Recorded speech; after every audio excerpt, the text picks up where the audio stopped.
आप सभी भक्तगण और दर्शकगण दोनों को भज गोविंदम में मैं नरेंद्र कुमार कथावाचक स्वागत करता हूं। इस भज गोविंदम की श्रृंखला में आप अभी तक 14 श्लोक देख चुके हैं और आज मैं प्रस्तुत करने जा रहा हूं 15वां श्लोक। शंकराचार्य द्वारा रचित यह भज गोविंदम के हर श्लोक अमृत वाणी की तरह है।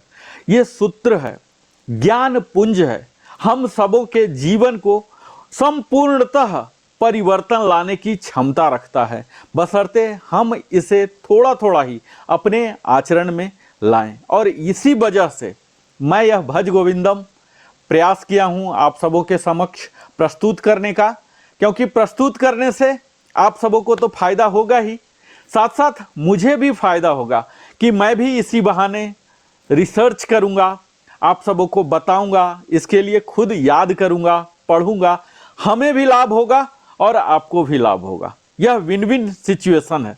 तो सभी दर्शकों से मैं आग्रह कर रहा हूं कि इसे गौर से सुने। मैं इस श्लोक का पाठ करता हूं, इसका भावार्थ बताता हूं, व्याख्या सुनाता हूं और उदाहरण से समझाता हूं। इसमें क्या मुख्य बातें हैं इसे बताता हूं और क्या इम्प्लीमेंटेबल थिंग्स हैं जो हमें आचरण में लाने योग्य बात है, निष्कर्ष क्या है, हमारे लिए टेक अवे क्या है। ये तमाम बातों को आप यहाँ कवर होगा, आप देखने जा रहे हैं। तो आइए सबसे पहले भज गोविंदम की श्रृंखला में सबसे पहले मैं भज गोविंदम का जो श्लोक संख्या 1 है इसे ही पाठ कर लेते हैं ताकि आप सबों का माइंड सेट हो जाए और फिर हम उसके बाद सीधा श्लोक संख्या 15 पर पहुंचेंगे। तो आइए। भज गोविंदम गोविंदम भज मूढ़मते संप्राप्ते सन्हिते काले नहीं नहीं रक्षति दुकृत करणे। तो आइए हम सीधा अब श्लोक संख्या 16 में ले चलते हैं आपको और फिर वहाँ पूरे विस्तार में गहराई में हम देखेंगे कि आदि गुरु शंकराचार्य हमें क्या बताना चाह रहे हैं। इस श्लोक, हर श्लोक अपने आप में अद्भुत है, हम लोगों के लिए विचारणीय है, अनुकरणीय है। तो आइए हम श्लोक संख्या 15 का पाठ सबसे पहले कर लेते हैं। अडंग गलितम पलितम मुंडम दसन विहीनम जतम तुंडम वृद्धो याति गृहीत्वा दंडम तदपि न मुच्यते पिंडम। अब इसका हम भावार्थ देख लेते हैं। यहां देखिए कि कहा जा रहा कि क्षीण अंगों, पके हुए बालों और दांतों से रहित मुख और हाथ में दंड लेकर चलने वाला वृद्ध भी आशा पास में बंधा रहता है। तो यहाँ क्या मुख्य बिंदु है? मुख्य बिंदु आप देखेंगे यहाँ हो रहा शारीरिक दुर्बलता और आशा का बल को रेखांकित किया गया है। इसके साथ ही आशा का जो अस्थायी सुख है इसके बारे में बात होगी और त्याग और आत्मिक विकास क्या है इसके बारे में यहाँ बताया जा रहा है। तो इसका गूढ़ अर्थ यही है मित्रों कि व्यक्ति का शरीर चाहे कितना भी कमजोर, आप यहाँ देख रहे होंगे तस्वीर में कि कितना भी कमजोर चाहे क्यों ना हो, वृद्ध हो और अशक्त हो जाए, फिर भी उनकी इच्छाएं जो होती हैं, जो आशाएं होती हैं, वो जकड़े रहती है। मानव का स्वभाव ऐसा है कि वह भौतिक सुखों और इच्छाओं का त्याग नहीं कर पाता है, चाहे उसका शरीर इसे भोगने योग्य न भी रहे। जो मानव हर समय कुछ पाने या प्राप्त करने की लालसा में बंधते हैं, उम्र या शारीरिक अवस्था से प्रभावित नहीं होती है।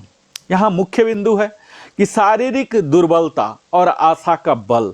तो वृद्धावस्था में जब हम वयोवृद्ध हो जाते हैं तो हमारा शरीर कमजोर हो जाता है, सारे अंग प्रत्यंग शिथिल होने लग जाते हैं, दांत गिर जाते हैं और बाल भी सफेद हो जाते हैं।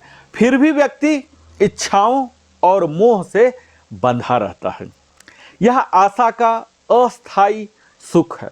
व्यक्ति भले ही भौतिक सुख पाने में असमर्थ हो, लेकिन मानसिक रूप से उन सुखों का कल्पना करता है। यह मोह उसे अंत तक जकड़े रहता है। त्याग और आत्मिक विकास।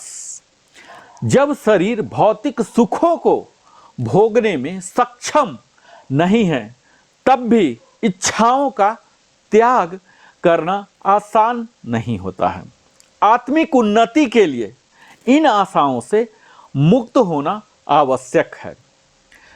अब मैं आपको व्यक्तिगत जीवन का उदाहरण बताता हूं कि एक वृद्ध व्यक्ति, आप यहां देख पा रहे होंगे कि जिनका उम्र 80 वर्ष है, शारीरिक रूप से बिल्कुल दुर्बल है, कमजोर हो चुके हैं।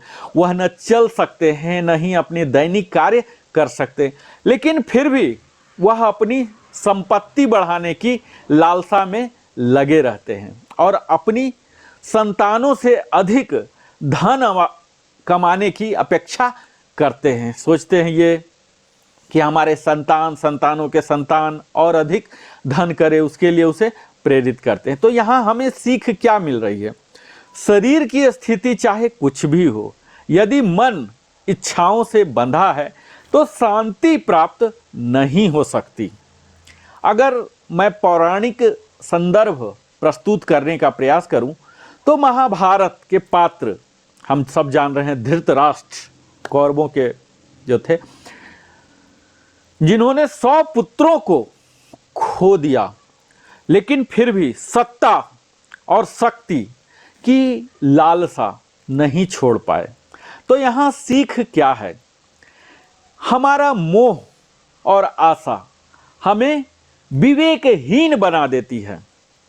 अगर मैं आधुनिक उदाहरण की बात करूं तो एक बिजनेसमैन है जो वृद्ध हो चुका है, वयोवृद्ध हो चुका है और अपने व्यापार को अगले पीढ़ी को सौंपने का समय आ चुका है, फिर भी अपनी संपत्ति को बढ़ाने की चिंता में लगा रहता है। तो यहाँ सीख क्या है?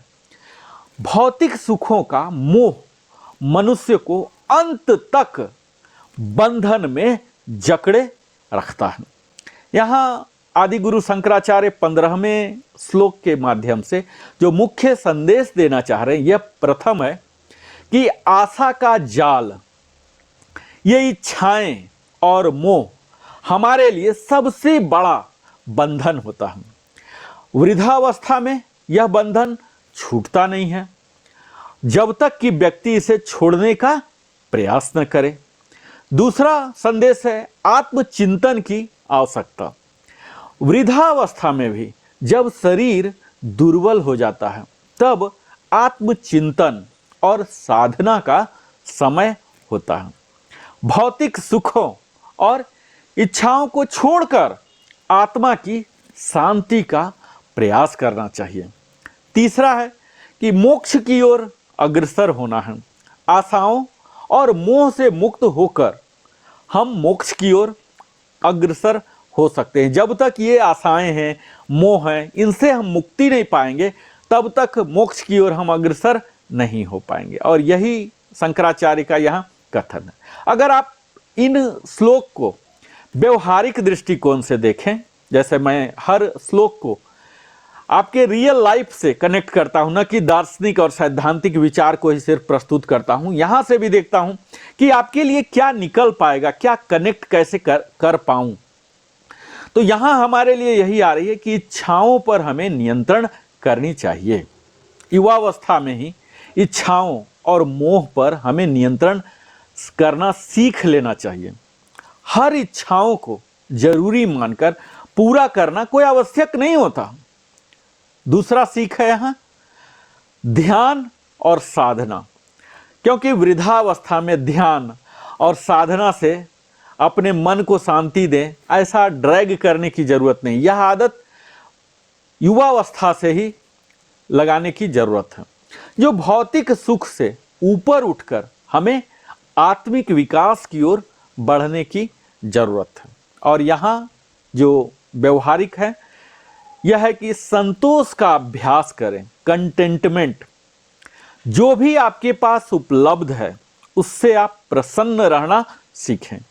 आवश्यक इच्छाओं को त्यागना ही शांति का मार्ग है। जो अनावश्यक इच्छाएं हैं, क्योंकि इच्छाएं तो अनंत है, हर दिन एक मिल गया तो फिर दूसरा, दूसरा मिल गया तो फिर तीसरा, इस तरह से ये तो अनावश्यक इच्छाएं हैं। तो इनको आप फॉरगो करें, इन्हें आप भूल जाएं, परित्याग करें, तभी आप शांति के मार्ग पर चल सकते हैं। तो यहाँ आदि गुरु शंकराचार्य भज गोविंदम के 15वां श्लोक में हम लोग को मुख्य संदेश यही दे रहे हैं कि हमें अपनी इच्छाओं और मोह का त्याग करना चाहिए। जब शरीर वृद्ध हो जाता है और भौतिक सुखों को भोगने योग्य नहीं रहता है, तब भी इच्छाएं हमें बांधे रखती है। तो इन्हें छोड़कर ही सच्ची शांति और मोक्ष को प्राप्त कर सकते हैं। इस श्लोक के माध्यम से हमें यह प्रेरणा देते हैं कि भौतिक सुख जो है ये क्षणिक है और इनसे मुक्त होकर हमें आत्मा की शांति और मोक्ष की ओर बढ़ना चाहिए। तो यही इसका केंद्रीय भाव है कि मोक्ष की ओर किस तरह से बढ़ा जाए। इसी का रोड मैप पूरे भज गोविंदम में आप देखेंगे, जो कॉमन पॉइंट है यही उभर कर आता है। इसी प्रकार मैं भज गोविंदम का अगला वीडियो 16वां लेके आ रहा हूं, श्लोक संख्या 16। मुझे उम्मीद है यह 15वां आप सबों को पसंद आया होगा, तो जरूर ही लाइक करें और इस लिविंग हैप्पली को अवश्य ही सब्सक्राइब करें, ताकि यूट्यूब के एल्गोरिदम को यह क्वालिफाई कर सके, ज़्यादा से ज़्यादा लोगों तक जाए और आप भी अपने सगे संबंधियों के साथ साझा करें और बेल आइकन पुश करें। बहुत बहुत धन्यवाद। हृदय की गहराई से आप हमारे साथ अपने जीवन का बहुमूल्य समय देते हैं। मैं फिर मिलता हूँ आपसे, तब तक जय श्री कृष्ण।